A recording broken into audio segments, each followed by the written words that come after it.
All right, so piecewise function. So notice that in the word piecewise function, see piece right here?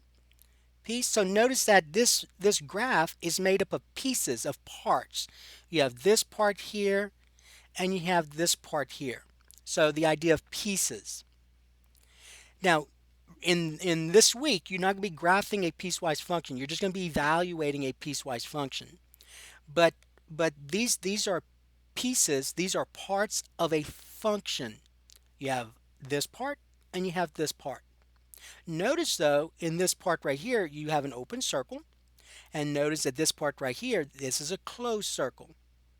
And so you have an arrow here in this case. So if you were to look at what this function looks like in terms of notation, this is what this function looks like. So this function, f of x, I'm going to move it down a little. This function f of x is made up of two pieces. And you see these kind of look like parts of a line, right? Parts of a line. And these are linear right here. So x plus 2 is this right here, and then x minus 3 is this one. Now notice you may say, well, why don't you have arrows on both ends? That's because the domain for this starts at 2. So you see 2 right here, right here? So the domain here for x greater than 2, that's this part. So that's why you don't see an arrow on this side. It only starts here. And then over here, the maximum domain, the maximum x value is 2. So that's why you only see this part here. So you're going to learn more about graphing these in another lesson. But all you got to do here is know how to evaluate this piecewise function. But the point of this is to tell you that a piecewise function looks like this. It doesn't always have to be parts of a line. It could be part of a parabola. It could be part of other kinds of functions. But but it's always easier to start out with the idea of parts of a line. But this is what it looks like. It'll look like this. All right. So instead of saying g of x equal, let's say 2x squared minus 3x plus 4, where you have a regular continuous function, this is a piecewise function. So it's in pieces, in parts. All right. Okay. So let's look at an example. This part is evaluating. Evaluating is an easy thing for students to deal with. It's going from here to here that some students have a little trouble with. Most students get it eventually, but some students still have a little trouble going from the function itself to the graph. But going from here to this is easy for almost all students. So let's talk about that. So notice these are piecewise functions. You see piecewise function because they're in parts. So the function g of x is 3x minus 2 if my x's are greater than or equal to negative 1. G of x is equal to x plus 5 if my x's are less than negative 1. All right, so let's talk about how to deal with this. So they want you to find g of 4. So this is your x value. Remember g of x. So x is 4 here. So keep in mind that x is 4. So now you got to determine this. Well, if x is 4, which of these pieces do I use? Which of these parts do I use? Well, you got to look at this right here. You got to look at this part of the domain. So x is 4 is in this one right here because 4 is greater than or equal to negative 1. 4 is not less than negative 1. 4 is greater than or equal to negative 1. So you're going to use this.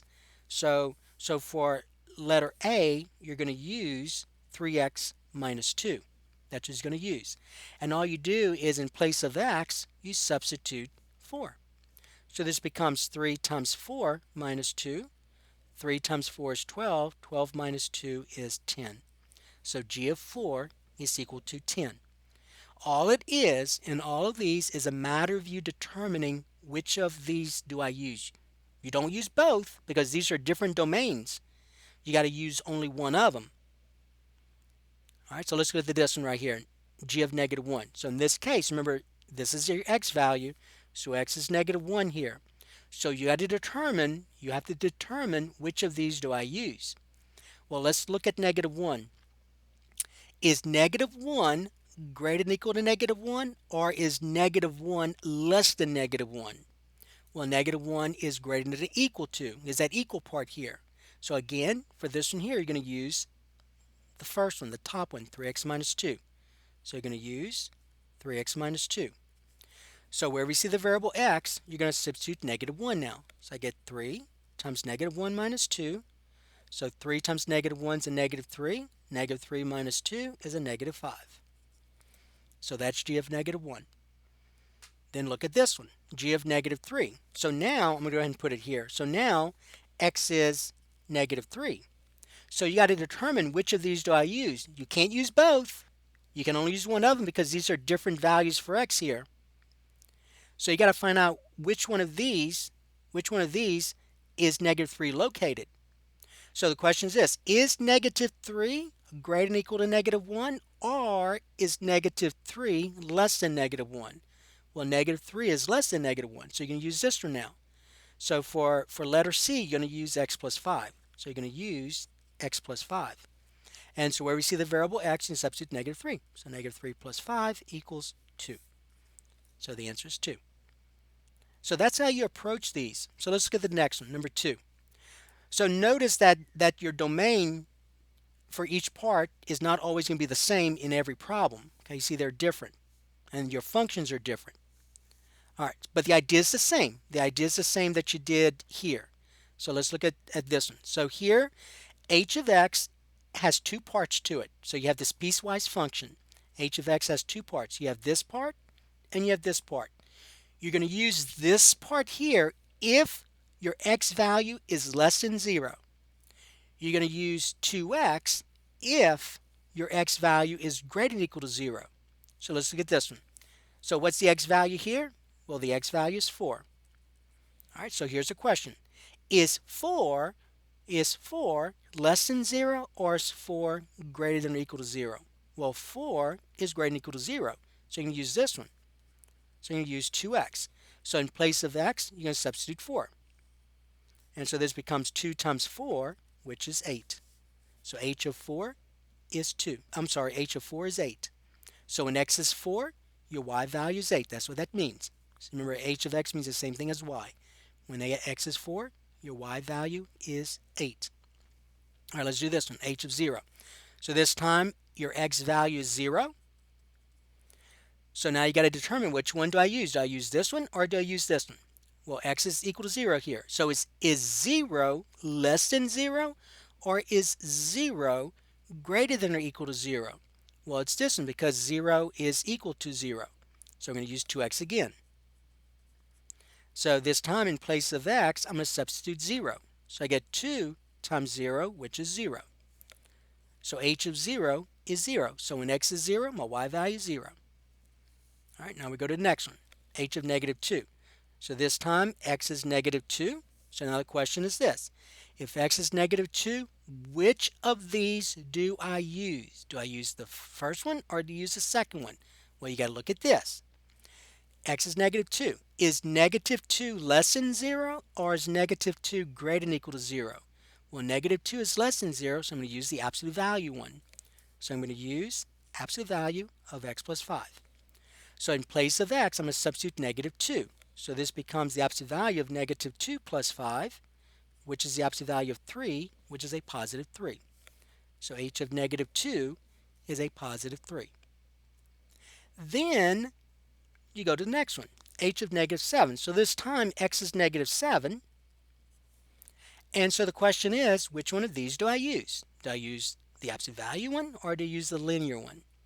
Well, you got to look at this part now. So if x is negative 7, you got to ask yourself, is negative 7 less than 0, or is negative 7 greater than or equal to 0? Well, negative 7 is less than 0, so you're going to use the absolute value part. So you're going to use absolute value of x plus 5. So in place of x, you're going to substitute negative 7. So this becomes the absolute value of negative 7 plus 5. Now be careful, negative 7 plus 5 is a negative 2, and the absolute value of a negative 2 is a positive 2. So the answer is 2 here. All right, now let's go to the next one. The next one Number 3 has 3 parts this time. 3 parts. And so here's the parts of the domain that apply to it. So let's and the idea is the same. K, you want to find k of 2. So the question is, if x is 2, which one of these do I use?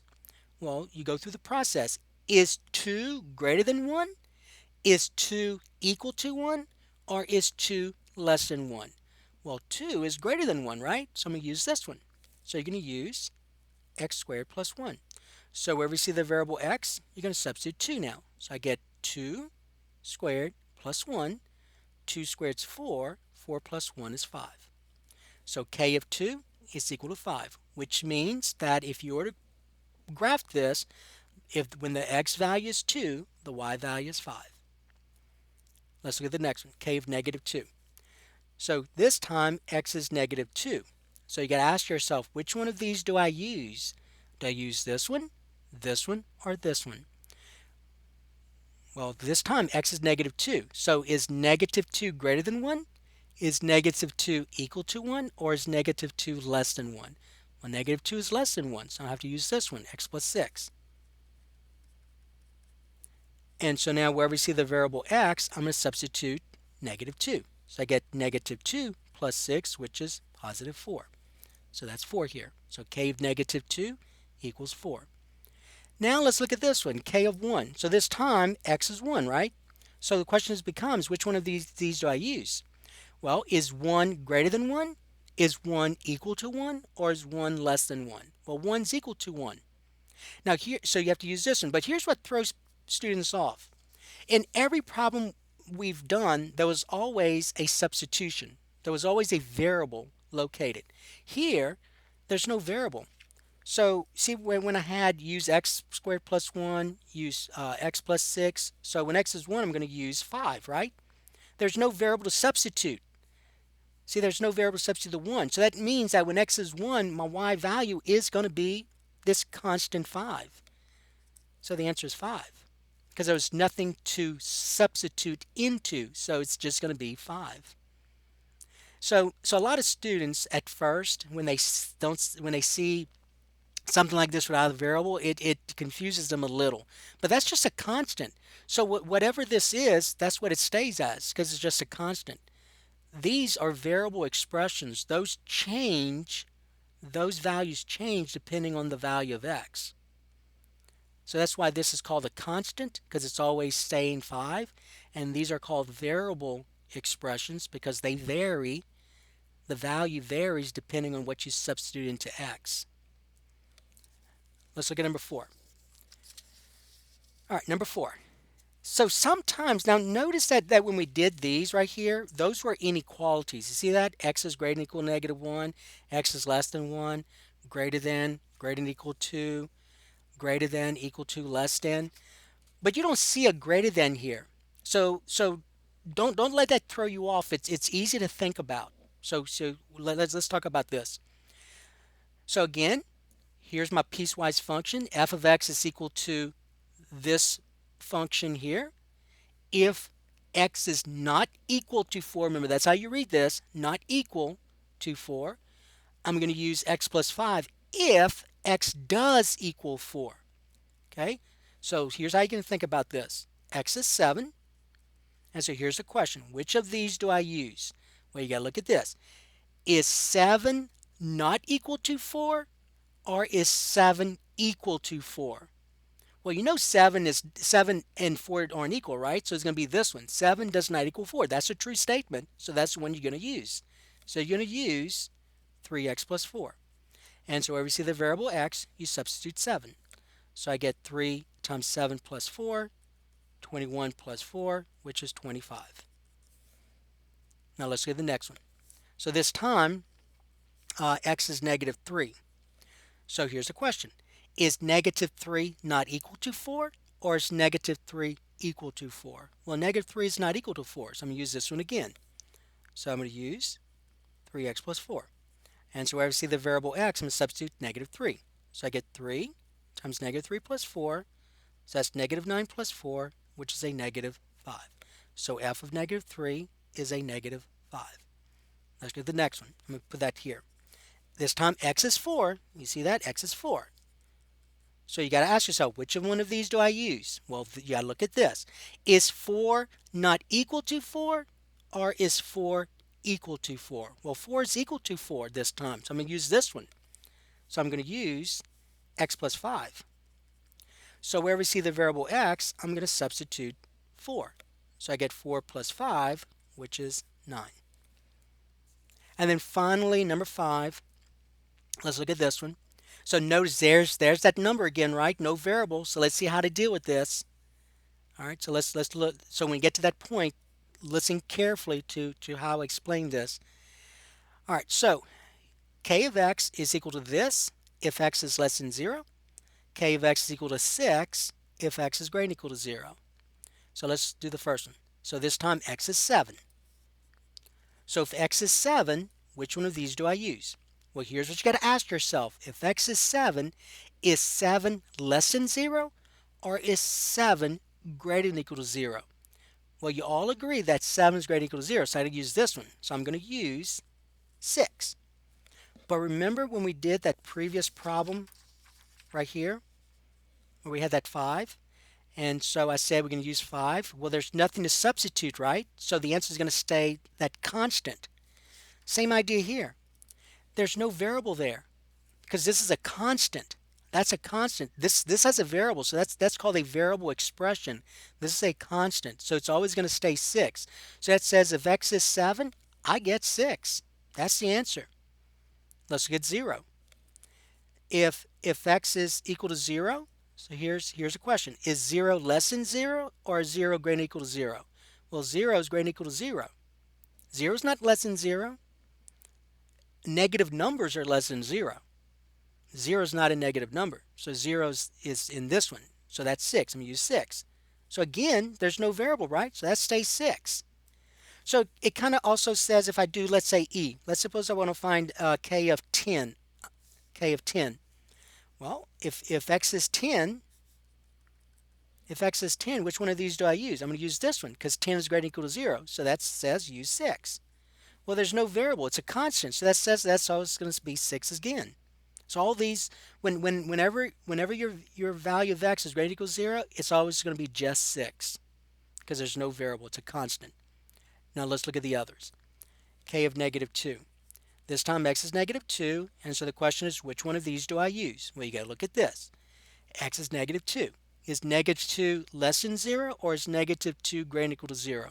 Well, negative 2 is less than 0, so I'm going to use this one. So I'm going to use x minus 5. And so that's where you're going to substitute. Now you see a variable, so you're going to substitute negative 2. So you get negative 2 minus 5, which is a negative 7. And then now let's look at this. I'm going to do this one here. So you have x is negative 5 this time. And so the question is, which one of these do I use? Is negative 5 less than 0, or is negative 5 greater than or equal to 0? Well, negative 5 is less than 0, so I'm going to use this one again. So you're going to use x minus 5.